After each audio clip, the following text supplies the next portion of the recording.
We wanted to show you where that barn fire was because in the other live shot, all of the smoke was right behind us, so you couldn't really see it.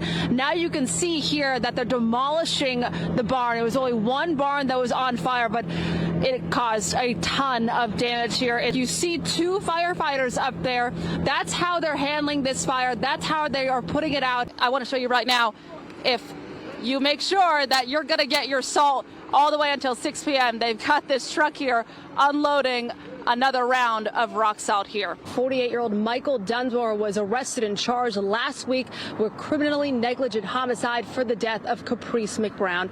Caprice was only 19 years old. It's all in this indictment that I got today, and it happened here in Colony, as you said, Sabrina, at the detention facility just across the way. And I want to also ask about the legality of using PTO. I know that was a question earlier, but what is that answer tonight? This is a live look at the scene right now in New Orleans. As you can see, in law enforcement still on scene. This video here courtesy of Earth Cam, and there's still some debris there as well. Okay, 3, 2, 1, go! Oh, I'm so in dead last! Oh my gosh! Oh, I'm going backwards! Oh my gosh! I don't even know where anyone else is, but we've all got different directions. I think I lost though, guys. My mic might cut out because I'm going really far, but I'm having a lot of fun here in Troy. Back to you. Several runways at Toronto Pearson Airport are closed tonight following that accident. During a press briefing around 7:30 this evening, the airport CEO, Deborah Flint, said 4 crew members and 76 passengers were on board. They are all accounted for. Of those people, 17 are injured. It's too early to say what caused the plane to flip. However, AP News reports weather may have played a factor. Let's bring in meteorologist Winique Martinez now. And Winique, we have been seeing similar weather patterns here on the East Coast. Yes, right now live at 5, breaking news of a rollover crash in Great Barrington that left a man dead. We'll tell you what you need to know about this crash. Also breaking this afternoon, disturbing new video of corrections officers violently beating an inmate to death at Marcy Correctional Facility near Utica. The state attorney general calls the video shocking, and the governor ordering the firing of 14 prison workers. And a new law takes effect today that will hopefully give residents better peace of mind when picking a nursing home. We'll tell you how. And at 5:30, did you lose a dog this week? The Schenectady County SPCA is looking for whoever this pooch belongs to. We'll tell you where he was found. I want to show you the current scene right now.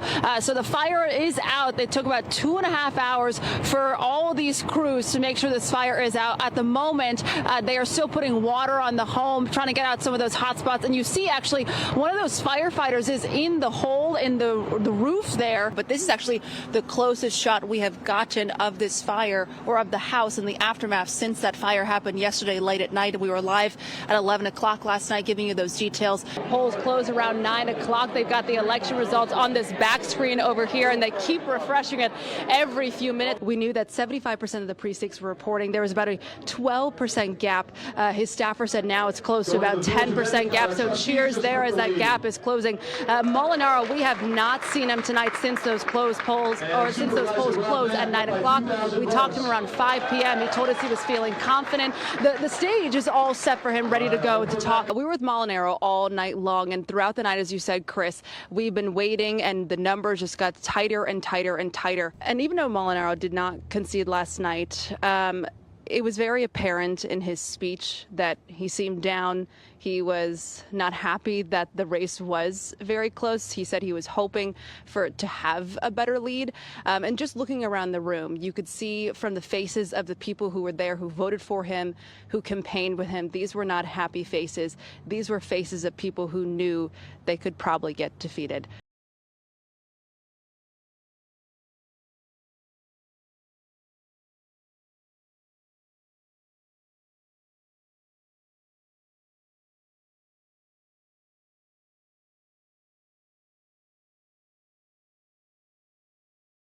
Well, 10 prison guards from Marcy Correctional Facility were charged in Oneida County Court this afternoon. Of those, 6 people were charged with murder: Nicholas Anzalone, David Kingsley, Anthony Farina, Christopher Walright, Matthew Gallagher, and one other charge of murder. That name has been redacted from this indictment because that person has not yet been arrested. 3 other people charged with manslaughter: Michael Mashaw, Michael Fisher, David Walters, and then one person, Nicholas Gentile, was charged with tampering with physical evidence. We also learned from this indictment that Mr. Brooks was at various times restrained, beaten, choked, gagged, among other things, with minimal resistance. And in the indictment, it says that these defendants did nothing to restrain each other, did nothing to stop the beatings, and failed to immediately order medical assistance. And in that courtroom this afternoon, many friends, family, and supporters of Robert Brooks were there, including his father and the son of Robert Brooks. Some people wanted to make their voice heard in the courtroom. They did so very emotionally, but it got them kicked out for doing so. Here today because the grand jury will not account. Racist murderer! This is not justice! Give him bail! No bail! Justice! We want justice! No, very much so. This ain't justice. We don't care nothing about black people, obviously. This ain't justice. For many of the defendants, bail was set at $250,000, giving them the chance to go home to their families.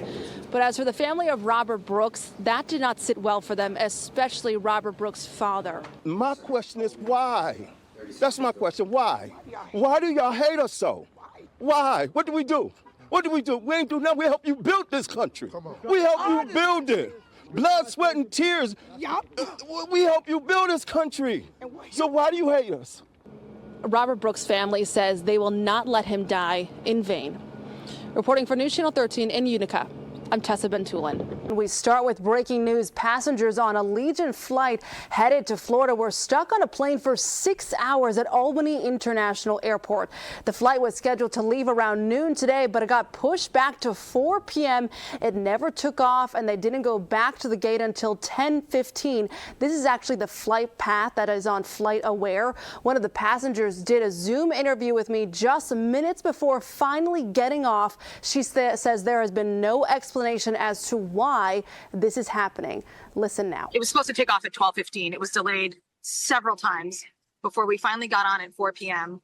And then waited a couple of hours because they were doing roll call and trying to confirm the people in a very antiquated way because apparently the system was down. So they literally took attendance for 3 hours. Then we finally pushed away from the gate and de-iced. And after de-icing, we didn't move. And then they got on the phone, the intercom, and said, we now have to go back to the gate. I'm sorry to inform you, but our flight crew is over their time limit and we're returning to the gate. So you've been on this plane for hours. Have you been able to get up, walk around? I see people behind you getting up. They discourage it, but people have been getting up and they keep coming on and saying, oh, we're going to get to a gate soon. Please sit down. And then everybody sits down and we go nowhere. I have my daughter with me and we are going to Florida to visit my parents. Can you show me just around the plane what it's looking like right now? Gotcha. It's a full flight. Yeah.